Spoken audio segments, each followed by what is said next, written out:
Welcome to Rapid Harmony. I'm Emanuel Brown. This is a space for high-achieving souls who want more than outcomes. You want resonance, you want truth, you want a life that moves with purpose instead of pressure. Here, we explore success with the soul and direction with depth. We slow things down just enough to hear your own wisdom again. We breathe, we question, we remember the part of you that never needed permission to leave. Every conversation is an invitation to trust yourself more than the noise around you, and live from that clarity that rises when you stop forcing and start listening. Take a breath, settle in, let's begin. All right, well, welcome to Rapid Harmony, where the soul remembers its rhythm and self-trust leads you home. I'm Emanuel Brown, author, spiritual guide, and high performance coach. And today I'm joined by Katherine Liola. Now, she's the founder and CEO of Concentric Private Wealth, a nationally recognized advisor, and a visionary voice for human-centered finance and feminine leadership. She's helped founders, families, and executives align money with meaning, build generational purpose, and live with greater clarity and coherence. Oh, and she's also doing this while raising 3 neurodivergent children and building a business that honors being, not just doing. Now, if you've ever wondered what real wealth feels like beyond the numbers, this episode's for you.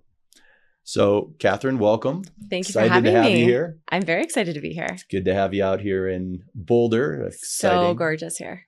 Love it. Love it. Well, I want to start first with a little look and a little peek into your life and get a sense of something going on in your life right now, personally or professionally, that's really bringing you into greater alignment. There are many different directions I could take that. One thing that has been showing up a lot for me is as I've approached the second half of my 40s, there's been this very strong invitation for me to share my voice and to help those who are around me in my industry, to help raise them up, to help expand the conversation, to help bring another type of conversation. There's been this invitation for me to expand beyond just the numbers, which we've always been beyond the numbers, but to bring in other types of conversations that meet the numbers. And with that said, while my children are a little bit older now, I have a 12, almost 11-year-old and a 9-year-old. And in many ways, they're self-sufficient. They don't have the same demands on me as I had when I was in my 30s. There are new things that they're each needing from me as their mama, and that they're needing from me because I do have a voice that can advocate for them. And that intersection of my people needing me and this invitation for me to be in a bigger expression of who I am can have some friction. And so working through that and honoring that both of those are important for me is something that I'm working through. So as you're playing through that process, was there a certain moment that you look at, on your leadership journey where you're like, this old model of success and wealth really isn't working for me, and this new model is starting to reveal itself? I think the truth is, since the time that I was a child, I've always known that. And while there was a period of my life that I subscribed to the model that has been celebrated in the United States in terms of this is the path, this is how you make money, this is how you create wealth, independence, flexibility. And in many ways, following that path early on, which I can share in a moment a little bit more detail, was helpful. I also knew at a very young age that I was not meant for the traditional path. I remember in college, I don't come from a family where we had a lot of financial resources. There was an abundance of things that my parents exposed us to, but I had to work and pay and finance my way through college. And while working in college as well as before college, I remember having this fear that I would have to be in a corporate office from 9 to 5, which is so funny because I don't know if I've ever worked 9 to 5. I've worked sometimes at 5 o'clock in the morning until midnight, and not in like this extreme way, but passion oriented. And yet I knew that this was not for me. And yet at the same time, I understood that there was a level of having to figure out what the system was because there were bills that needed to be paid at a very young age.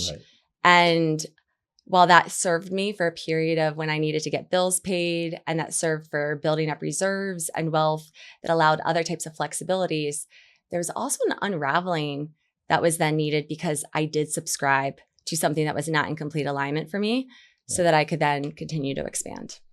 So very interesting, normal story for us entrepreneurs in many ways. It's not the, you give up the 9 to 5 in exchange for what can sometimes be a 5 to 9 or beyond. And oh my goodness, yes. Working the weekends and whatnot. So burnout for us high performers tends to be a real wake up call. Mm-hmm.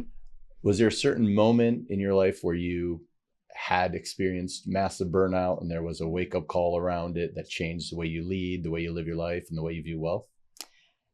So burnout for me, I believe, was really a combination of subscribing to a model that was absent of things that I needed. Mm-hmm. I think we can actually thrive in models that are not in complete alignment with us because we do have to work in all different ways that the world works. But there has to be enough of a presence that your bucket is being filled. Right. And that was not showing up. And for me, where burnout showed up was in my late 20s when I was working a large amount of hours. I was making really good money, but on a daily basis, I was with a very large financial institution and I was having comments being made to me that were extremely vulgar and crass. And in today's age, you'd be like, oh my gosh, of course you would have had some type of action that would have been met by HR and the larger company. Right. That's not what was happening, especially when I was one of the top performers. And this was also in a world where it was mostly men. And while there was an awareness that this was going on, at the outer level, there's no action or accountability. And what I didn't know is how much that was impacting me. And so the combination of having a place where there wasn't a lot of space for me to support myself, fill my cup, really purify the energies that were showing up at work, and being associated with a place that was so out of alignment with how they were showing up as they met the customer, for me led to a place of burnout. I did end up having to go to the hospital, and all these positions or moments really led to ultimately a decision of I actually have to leave this industry in a way where I am working for someone else and have to go and create something off of my own. I personally never thought of myself as an entrepreneur. And it wasn't until I started building that I realized I've actually always been an entrepreneur. I also never thought of myself as a creative, and I am incredibly a creative. And so part of it along this journey has been not just stepping into these new types of ways to express and build, but also to shed identities that were not actually mine. They were identities that someone else gave to me. And all of these things meets money. At the end of the day, we talk with our clients and we talk to the greater community that how we talk about money really needs to be met with a human experience, because humans touch everything in some way or another, and money touches everything in some way or another, whether it's money in the form of currency or whether it's a currency like time. And of course, there's other type of currencies that we won't get into likely today, but money and time touch everything we do. Right. And if we don't understand how all these things are coming together, we end up replicating patterns and often living someone else's dream, vision, or pain. Right. And I think a lot of times that burnout that is starting to happen, and your story is such a perfect example of it. It's a combination of the nervous system effect of an unsafe environment, and you're living somebody else's role. Yes. And so you're sitting here in a place where there's no enthusiasm. So you're clocking in, clocking out, and it's not the hours that you work, it's the enjoyment and excitement behind what you are doing. And so often that leads to burnout. Did you find in your situation that was the case where you're like, you know what, there's no amount of money you can pay me right now to stay in this type of position, so I need to step into that entrepreneurship? Or what was it inside that kind of sparked to say, okay, this is it, it's time to step outside of the uncomfortable comfort zone? Yeah, for me, I always used to say I will leave what I'm doing because I would rationalize me staying while I was not officially an entrepreneur, because I was working for a large employer, right, a very large financial institution. I was never paid a salary, and I was never given a client. And so I had a very entrepreneurial spirit as I approached this. And it was very much where, while I had things that I had to subscribe to at the company level, I still was not aligning things that they were requiring in terms of recommendations or products. Right. And so my income would be compromised as a result of that. But I felt in alignment with how I was meeting the client, how I was meeting their strategy, how I was reinventing the conversation. I said I would leave if two things were present. One, and it could be either one of these. Yeah. One, that I didn't feel like I could grow anymore. And growth wasn't so much about how much can I grow my base in terms of percentage. That was part of it.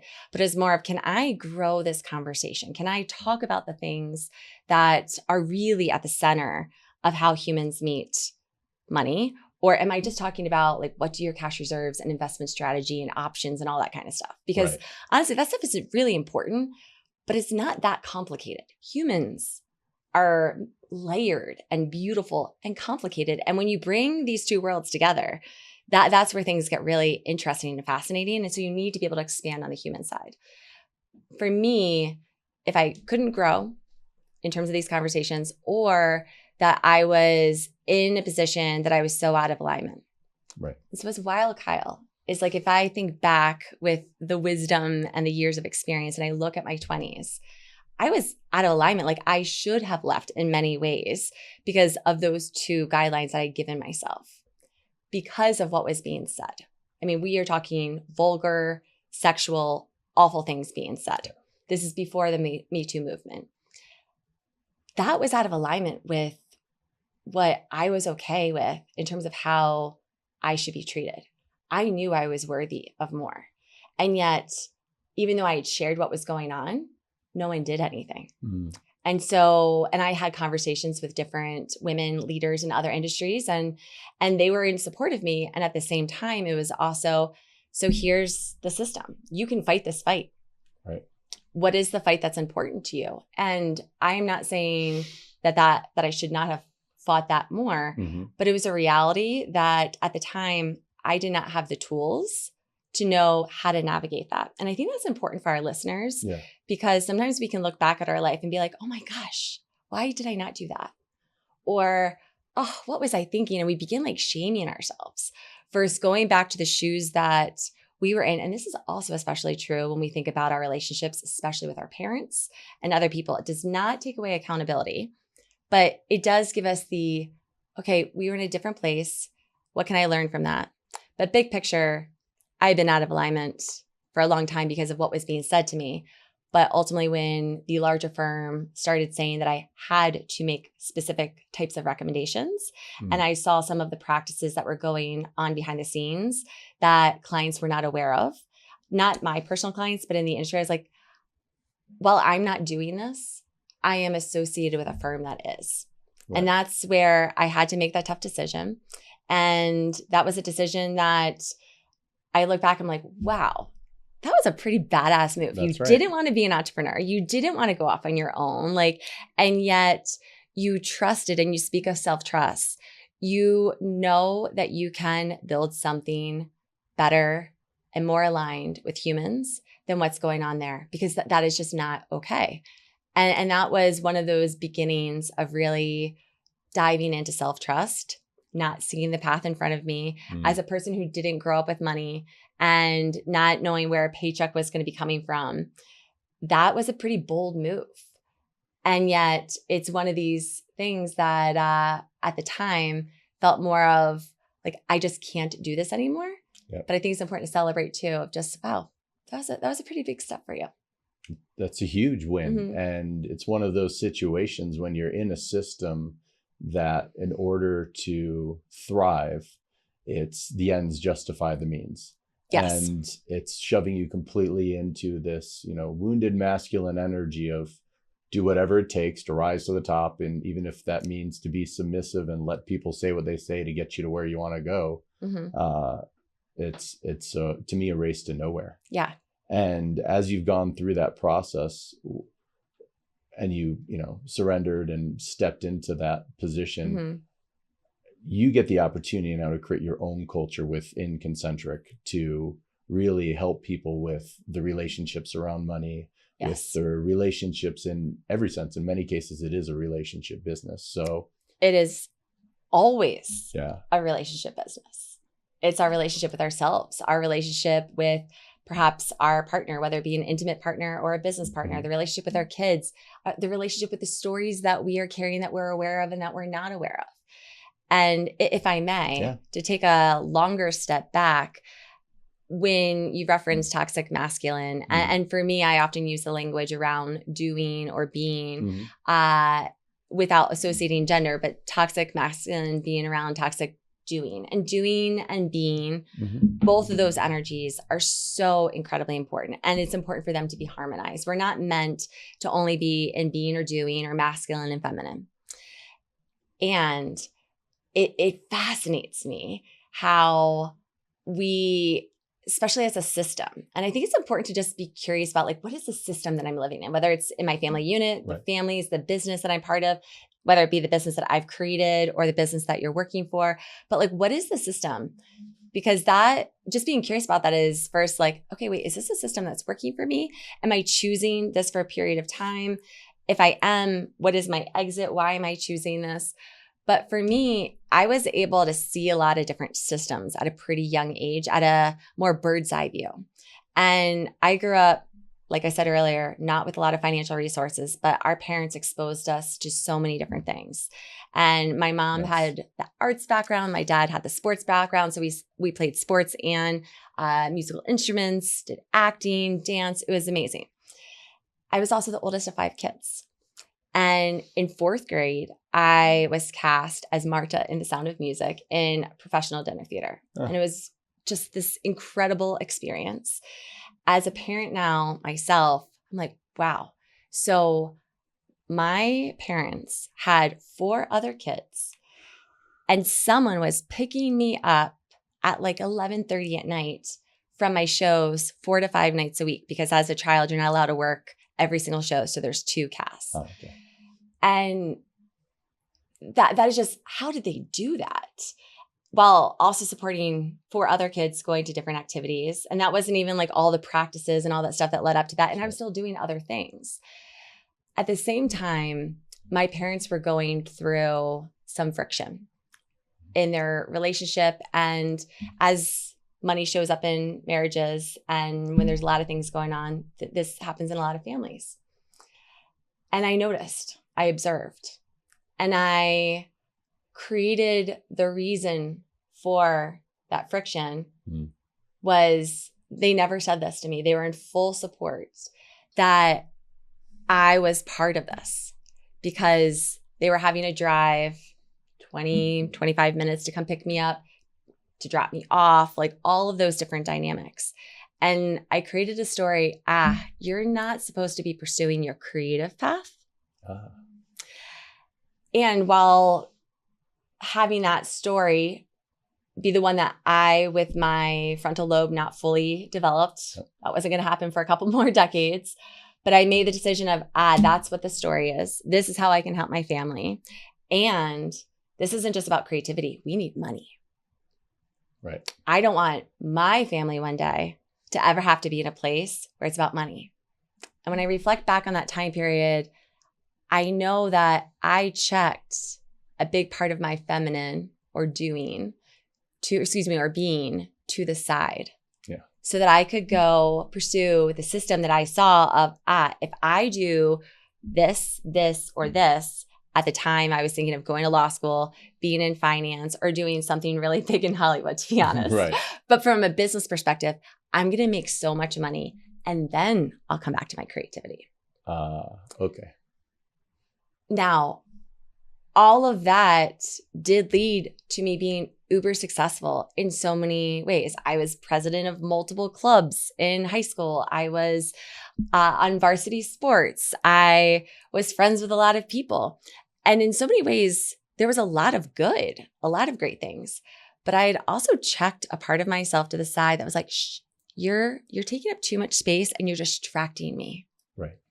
And that's the part for a lot of us with money that we haven't stopped long enough to be able to hear the voice that shows up that's like, hey, I have something to say too.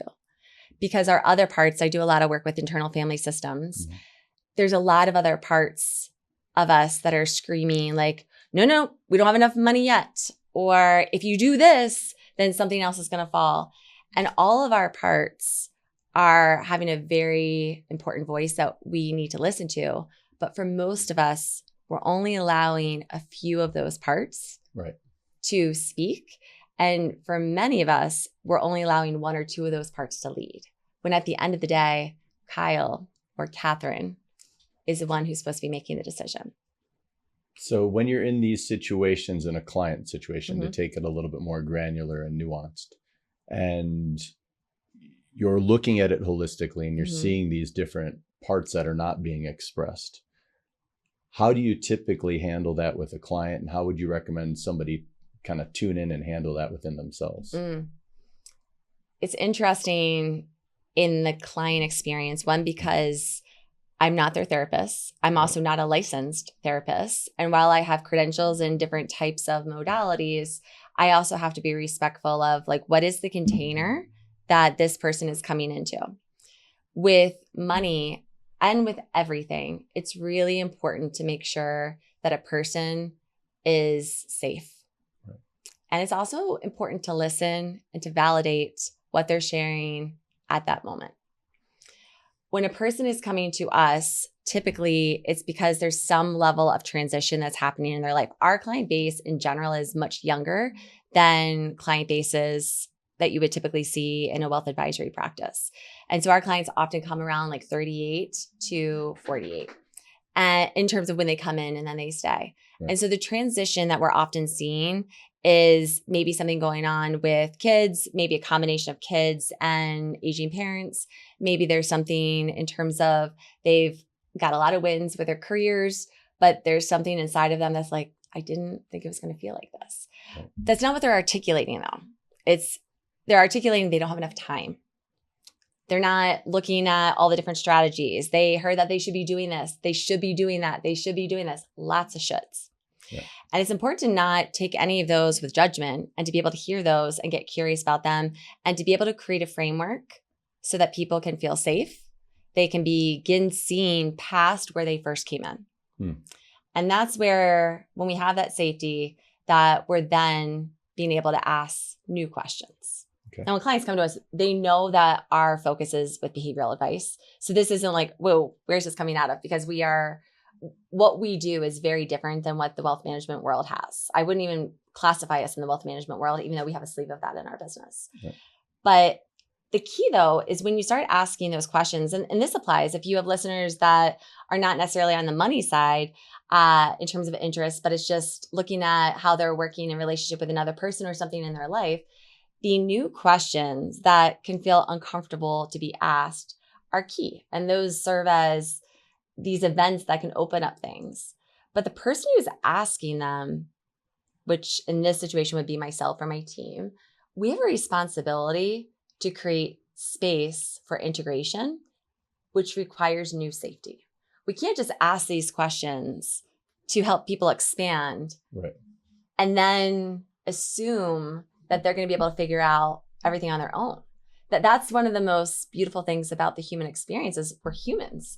And there's constant change in how we're meeting the different parts from our childhood and so forth. So it really depends on each client how we move, but there's always a framework of safety, validation with truly open listening, and then creating a level of framework. And then we do that same thing over and over again, but with new questions while still honoring the fundamentals. So often in those types of processes where we see, issues is really looking at where are their prioritizations, where are their values, where are their keys. And I think in so many of those situations, there ends up being dissonance where the value is this, like, once I achieve this never ending goal to get to a certain spot, then I'm going to feel that joy, that happiness, that enthusiasm. And they've gotten to this point now where they're completely burnt out, they're stressed out, and they're maybe navigating a life shift. Yeah. So do you help them with the navigation of the life shift? And in that type of a situation, is it creating the financial safety and stability in other ways that income can come in for these entrepreneurs to then expand them into that next level? Yes, and. Okay. And it depends. Yes, and it depends are probably two of the most common things that come out of my mouth in the context of this. Right. You know, it's such a gift that I get to be on these journeys with people in such an intimate way. Right. And when we're looking at a person who is coming because they're raising their hand about something to do with money, and yet there's also I want something new and different. There has to be an honoring of what's showing up. And I've often heard people in my world say something to the effect of, if you want to see what someone values, like look where they spend their money or spend their time. And I can see truth in that. Yes. And though that's only one layer of the truth. That's right. Because we have to recognize that so many people are in pattern replication mode. And in the way that we operate now with money, which this is huge, like huge. The fact that we are not touching money anymore. Some people carry cash. Right. But the fact that we're not touching money anymore has really distanced us in our relationship with money because we don't see it.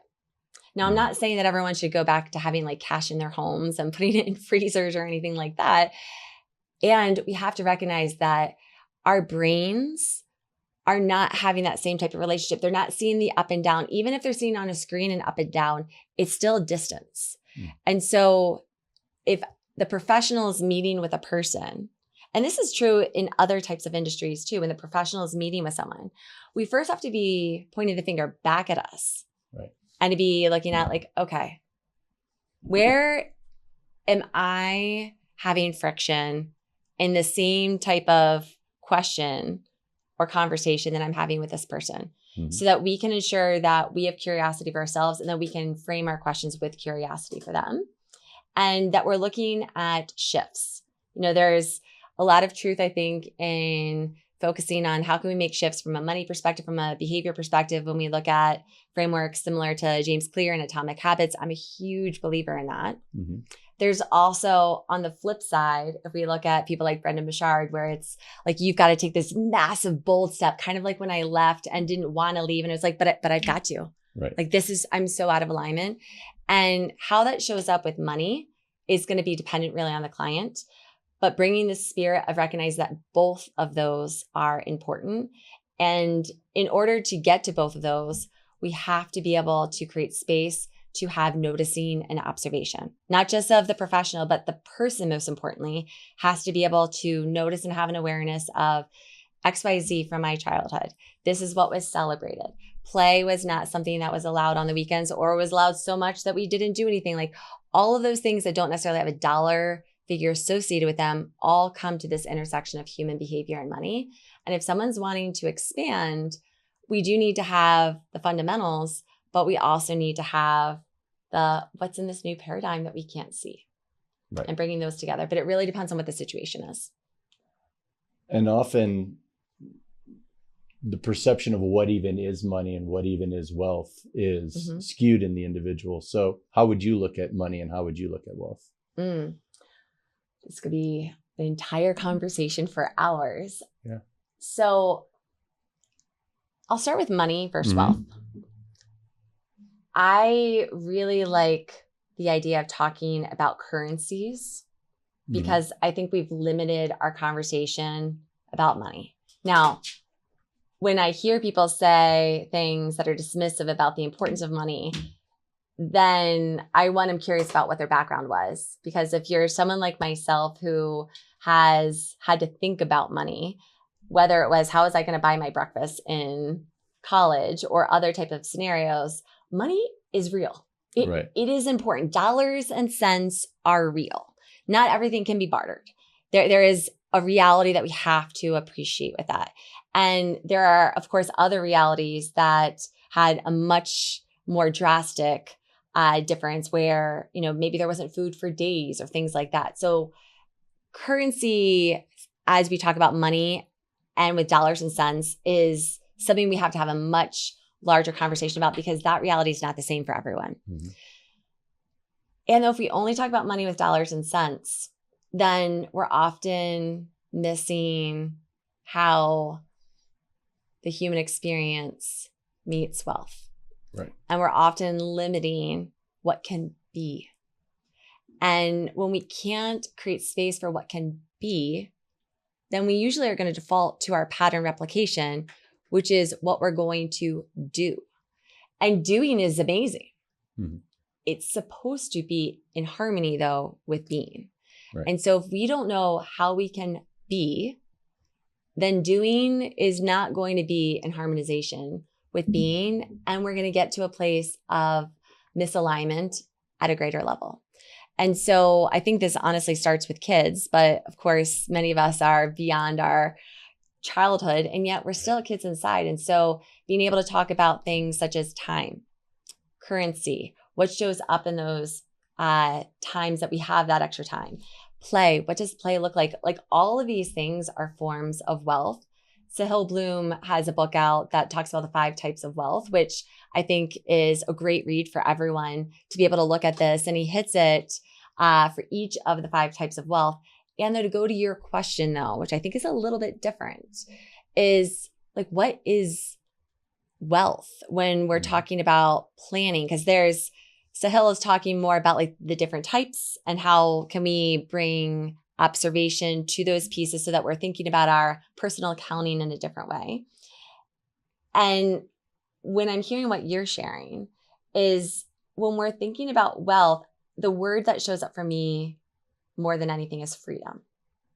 Right. And alignment.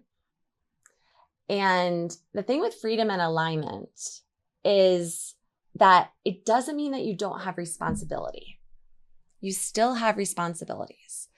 But if you have a lot of money wealth, dollars and cents wealth, but you are dependent on having to earn more money because of whatever your relationship is with, it could be money, it could be something from your childhood. I mean, we work with people who have pretty large resources that are never going to live and need all the money that they have. Right. And yet they still have to go earn more money, not because they're wanting to create and have a professional contribution. That's different. I love that. But because they're scared. Right. If you are having to create so much money so that you can pay for everything for everyone else, which can be beautiful, but if you're doing it because you don't have worthiness, right, is that wealth? If you have so much wealth, but you don't get to be part of your kids' experiences, that's not for me to say. That's only for you to say. If you're in alignment, cool. It might be that you're doing all this so that you have a greater level of freedom when they're at an older age. And have you been able to be quiet enough to hear like, wait, I actually do want more time. Right. And the question that I think more people than that also don't ask is, what is the relationship that I have with myself? And that's the one that we ultimately want to start with. But in the context of how we work with clients, that's such a big one that you typically have to start with these other ones. And along the way, create little space so that you have entry points into who you are, because the relationship that we have with ourselves is the most important relationship. It's also the most tender.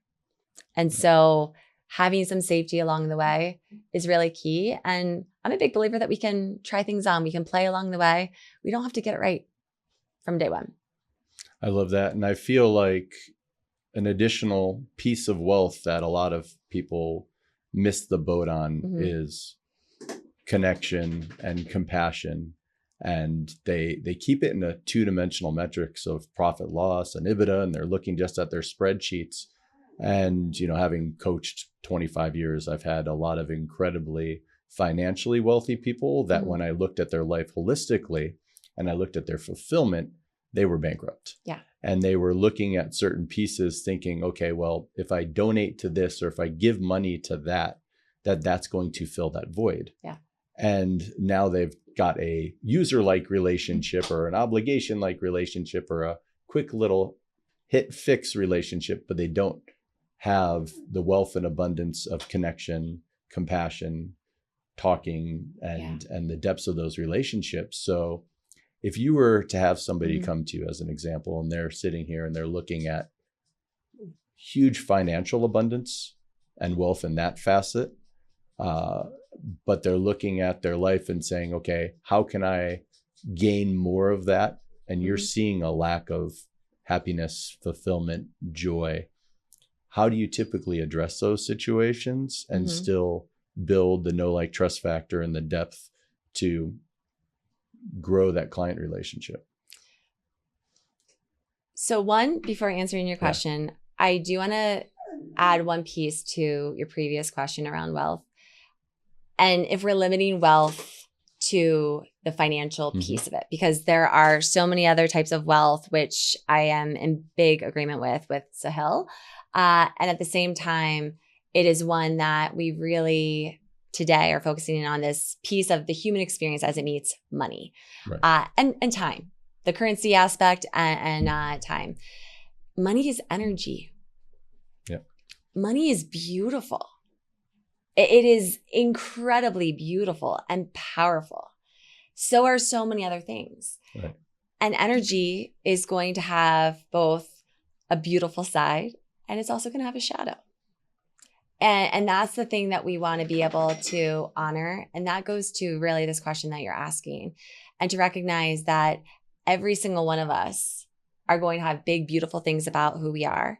And we're also going to have shadows.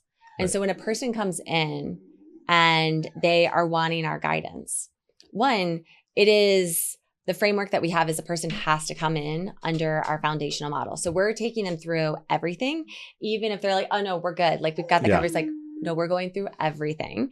You don't have to subscribe to this in year 2. You don't even have to work with us in year 2, but we are taking you through our framework because we believe in understanding the foundation. Where are the cracks? Where are things that are beautiful? Do we need to lay an entire new foundation?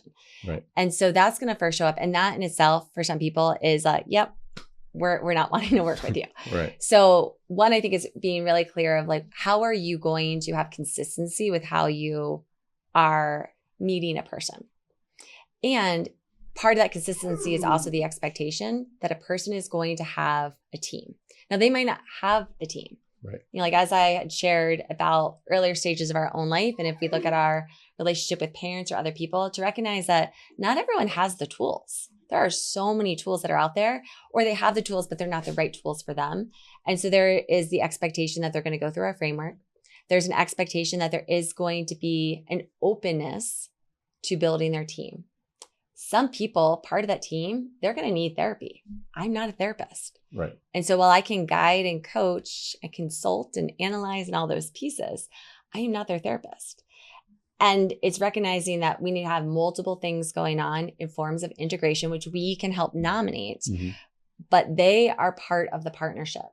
Yeah. And so if they're not wanting or willing for whatever reason to hold up their part of the partnership, which includes continued communication, because there'll be times that, you know, we need to have feedback or they need to have feedback, that the fact that we're going to have those pieces, that's ultimately the richness that will create significant growth and impact.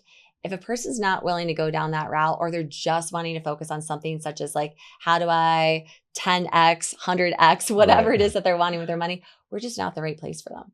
That's right. And within your own journey, as you're looking at money and intention as a amplifier, so to speak, are you at a stage in your life where you're like, okay, well, there's major transitions going on. There's new things I want to step into. How are you being able to process using that money as an energy amplifier with good intention? Like, where are you seeing that show up?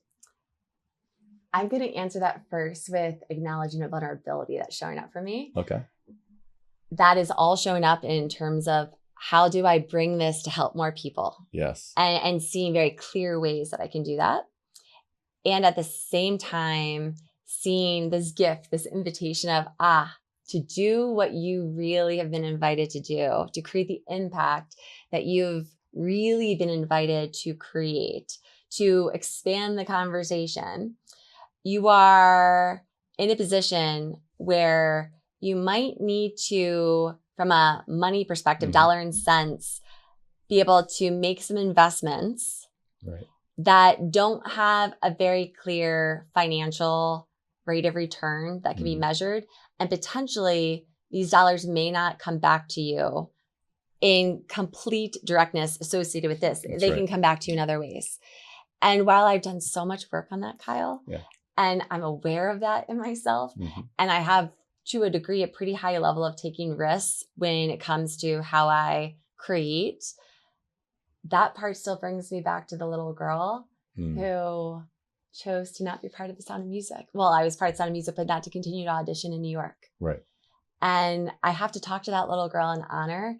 To me, that girl shows up as scarcity, but in a beautiful way of like, okay, that's real. Like I said earlier, in the world that we live in, groceries are paid, maybe in some places with Bitcoin, but in most places with dollars and cents. Right. And so I have conversations around multiple parts of, okay, if scarcity is showing up, okay, I hear you. So I'm going to hear what you're sharing, and I'm going to have a conversation with you and help inform you of what's going on. And these are my check-ins that I have along the way. So I'm not completely going off the grid in terms of, I can create this and change the world. Because that is, that girl, she is celebrated. She's the girl that people like love.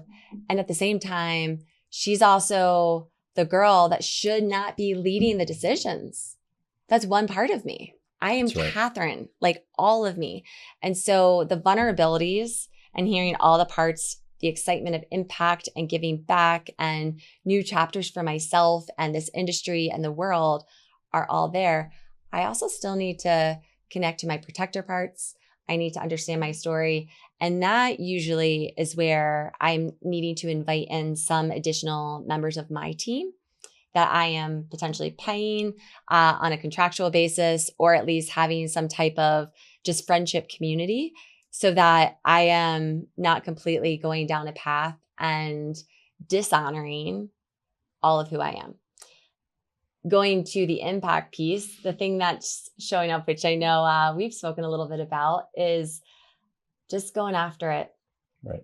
And going after it is so me. And at the same time, again, to a vulnerability, when my people need me, I can sometimes rationalize that, like, I got to step back so that I can show up for them. But they're not asking me to do that either. Like, and I'm already showing up big for them. So in terms of giving back to the community, often it really starts with ourselves. And if that's what the dream is, I have to start with, okay, am I giving back to myself? How am I honoring that?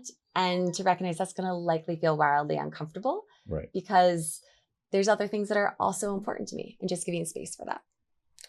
So it's an interesting piece, you know, when you're a young entrepreneur and you're looking at money and sacrifice to grow into that person you want to be, it still is focused around the grounding of me consciousness and where am I at? But you know, you're in a situation that I know a lot of our listeners are, and I'm in, which is you have to think in many cases around we consciousness. How does this fit into the dynamics of spouse, children, and everybody who's part of the team? It's not, goes from, you know, an individual sport like swimming into a team sport. Right. And how do you find that to be something that you can integrate, both pursuing the dreams and also staying grounded in creating that foundation and not throwing that all to the wind? Yeah. I'm going to actually use your example of swimming to answer your question. I grew up as a swimmer. Right. My kids swim on swim teams, and it is an individual sport. And I think it paints, though, a nice picture for this, because our world celebrates the individual, but yet we're also told, and my goodness, if I hear this in one more funeral eulogy of like, she always put others first. Well, that's beautiful in a lot of ways. And also not though when a person then doesn't get to be in their fullest expression, not when they've been in burnout, not when there's been pain that they have not been supported in, or even just joy. And so it's not about like, oh, it's all about me. although sometimes that's what we have to do because we're pointing our fingers and not going back to ourselves. But it's about going out there and doing your best because we are energy, just like money is energy. Everything is energy. And so if you think of a swimmer, when a swimmer is getting up to the block, diving in and racing, their time is their time. A swimmer does not train alone. They're in a lane. That lane is going to be often defined by their speed or their endurance, likely a combination of both, depending on what type of team that they're on. And it's going to be those people in their lane, as well as their entire team, Right. that is going to be pushing, elevating, getting them to a place so that when they get on that block, they are laser focused, they're going out there and they are going hard. Yeah. When a swimmer shows up for practice and they're not giving it their best, they might be having a hard day and giving it their best. But when they're bringing some type of energy that is not helping other people, there is going to be a conversation with the coach and potentially with the team. And swimmers can be elevated from one lane to another when they're practicing. And so when we think about this, I very much think that when we think about the swimmer experience, it is the honoring the significance of owning the energy that we are. Right. That does not mean that we have to be happy all the time. It is okay to be sad. It is okay to have an off day. But it is to own that I am energy, you are energy, other things are energy, and that we're all coming together. And if we're having an off day or whatever, just to own that and continue to flow with it. And that's to me where the we comes in. But we do have to have a level of we have to have an awareness of who we are. I love it. I love it. Well, first off, it's a joy. I can chat with you for hours, and yes. luckily within my work I get to, yes. which is amazing. And I want to flip the script just for a minute and give you an opportunity if there's anything, knowing me, working with me, what you would want to know when it comes to how I view money, wealth, abundance, etc. Well, yes, of course. And what's showing up for me right now, Kyle, is you're a person who I've been able to witness in one particular stage of your life, but have awareness of other stages of your life. And one of the things that draws me to conversation with you is that you have such expansiveness, and you also have these realities like kids and a spouse and siblings and family members that have real things going on in their world. And that's not always easy. I mean, we'll take hockey, for example, so you're a hockey dad. Yeah. Hockey is one of the most expensive sports when it comes to money. And for a lot of parents, it's like, oh my gosh, the drain. And that is very real. And at the same time, I know in your spirit that there is a part of expression that you're honoring.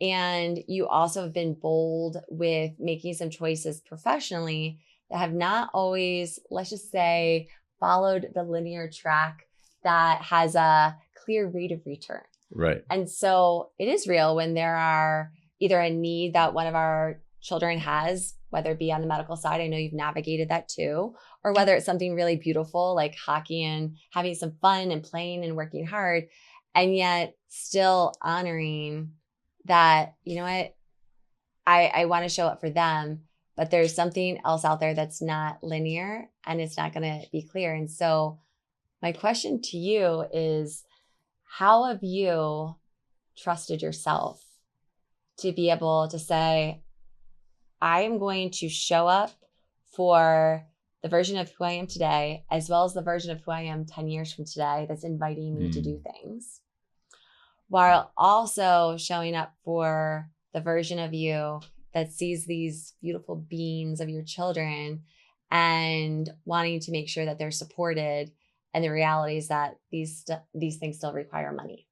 Beautiful. I got to a point of looking at my life and hearing things that echo for so many of us when we look at both end of life, where you're like, well, you can't take it with you, and also different spiritual principles that come in that are all philosophical around non-attachment and around surrendering and trust. And I looked at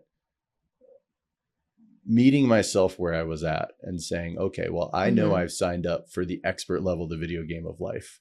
We're talking children, You had agency. health issues, family, and just a very complex life. Mhm. And I realized at first, as I went all in on the releasing of all the pressure and tension and expectations of the me consciousness, Mhm. and focused on, well, what will bring me enthusiasm and joy now? Mhm. Let's not focus on just building for the future and long-term goals, but like, what Yeah. can bring me joy now? Mhm. And I looked at my kids and I said, okay, well, having them fully express in ice skating for my daughter, which actually makes hockey look like nothing financially. Yeah. All the way through, she was 12 from 2 years Mhm. old, and then hockey, and then different activities and games and situations. Mhm. And I say, well, now from a long-term compound interest, left brain logical approach, may not be the wisest move. Mhm. But from a fulfillment in the now and a carpe diem side, it is. Mhm. And understanding what allowing those kids to be fully expressed will do for the long term. And then putting in a little point of like, hey, I'm going to keep dropping these little hints to you to let you know that there may be a day where you're paying for my existence. Yeah. And we flip roles and I become the kid and you become the adult, Mhm. because they're already teachers in ways. So that's where it hit for me. Would it be fair to say, I'm hearing a few Yeah. things, but two things that I would like to highlight, but I want to make sure Yeah. I'm hearing them in your words, that there was a level of releasing that you had to be engaged with in terms of the story of you having X amount of money at a certain stage later in life, and that you can provide for everyone does not have to be your story. So maybe your kids, for example, you're not paying them to go out to dinner as adults or something like that. Right. But there's a level of like just not having as strong of a connection with that. And that's something that a lot of people are very connected to when they are not just as parents of young children, but when their parents are 40 or when their kids are 40 years old, 30 years old, that they're still paying for everything. And that's a significant financial stress. I'm also hearing you say, which I really loved, that there wasn't an expectation of you need to get a college scholarship.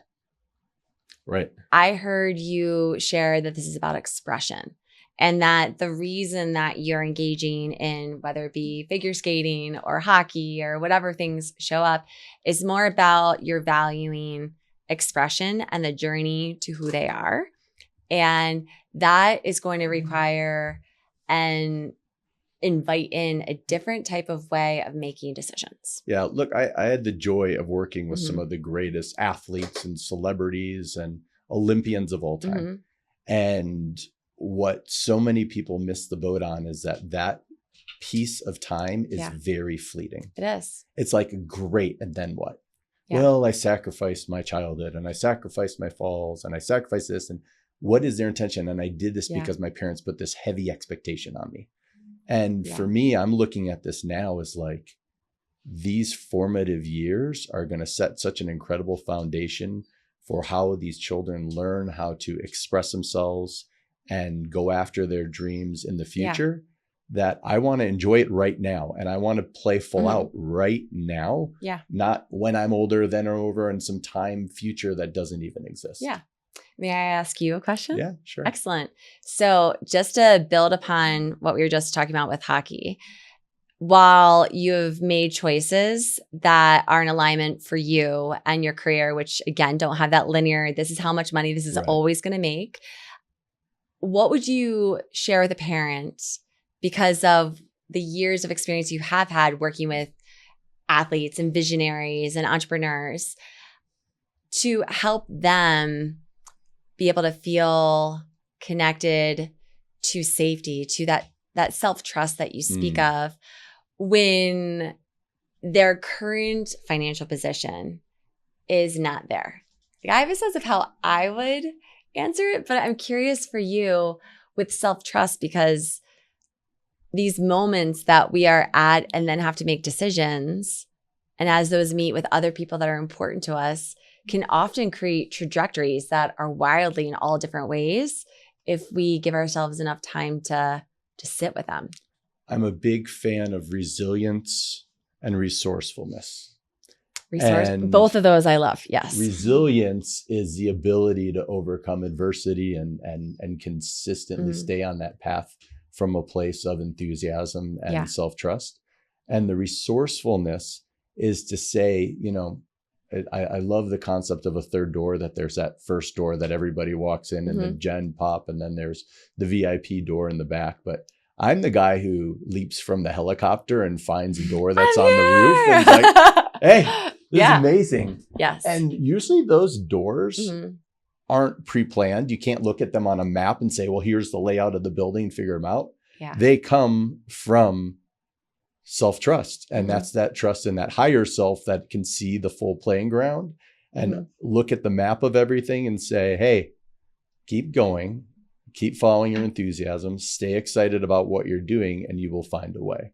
And whenever I can do that and follow that final step of manifestation, which is kind of like the 0 F's given, and just say, all right, I'm just going to stay in playful out and not try to dictate the outcome.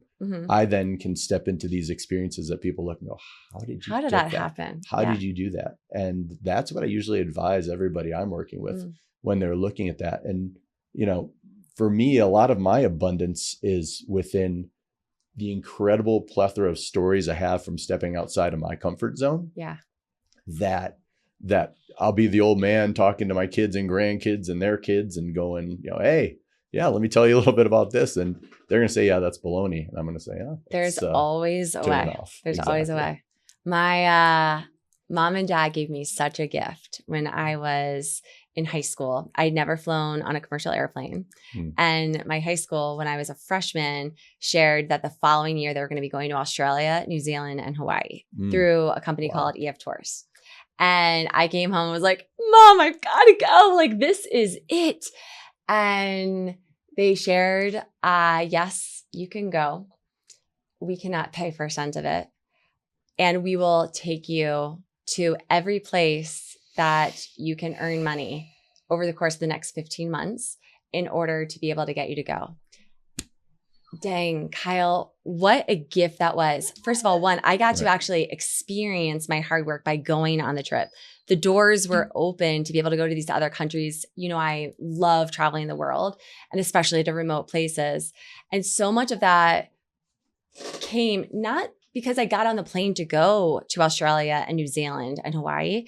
It's because my parents gave me the opportunity to say, we can't actually make this happen for you with money, but we can support you.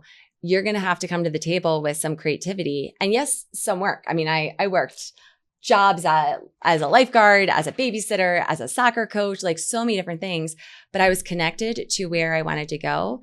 And that resourcefulness, so many things can happen, but we also need to talk about it and give people the access to be engaged with their resourcefulness and to see the expansiveness of their resilience. Right. Because if all you've done is collected dollars and cents, but your nervous system was so awful that you stayed in the same town, drove the same car, went to the same McDonald's every morning. Yeah, I might be calling out one of the wealthiest people of all time here in his story. If that's wealth for him, that's amazing. But it's all about choosing what is wealth for you. Yeah.